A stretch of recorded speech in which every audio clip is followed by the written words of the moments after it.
Untuk memastikan hasil uji sampel darah dan cairan otak terhadap pasien suspek meningitis, Laboratorium Mikrobiologi Sanglah kirim sampel ke Singapura.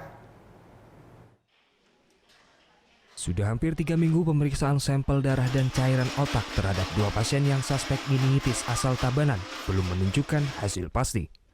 Untuk memastikan hasil pemeriksaan, Laboratorium Mikrobiologi Rumah Sakit Sanglah akan mengirim sampel darah dan cairan otak Nengah Mungkrik dan Made Sukanaya ke Singapura. Kadis Kesehatan Kabupaten Tabanan menjelaskan, hasil sementara pemeriksaan sampel darah dan cairan otak belum menunjukkan kepastian pasien suspek tersebut tertular akibat bakteri babi, bahkan lebih mengarah ke bakteri lainnya. Padahal jika dilihat dari gejalanya, serupa dengan suspek meningitis. Jadi dari apa yang dilakukan pemeriksaan bakteriologis tersebut, ternyata yang dari Tabanan kan ada 2 sampel yang diperiksa. Itu hasilnya meragukan. Jadi beliau berpikir ini tidak cocok ke Streptococcus suis. Nah, sehingga untuk memastikan itu harus diperiksa lebih khusus PCR, pemeriksaan genetika itu. Dan itu rencananya dikirim ke Singapura. Sementara salah satu pasien Nengah Mungkrik saat ini masih mendapat perawatan, namun kondisinya sudah semakin membaik.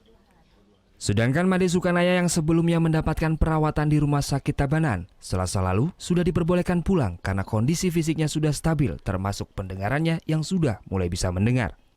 Sudah sembuh hanya dengan gangguan pendengaran saja. Mudah-mudahan nanti juga itu bisa meningkat kalau kita lihat perkembangan sekarang ini kan membaik dia terus. Gitu.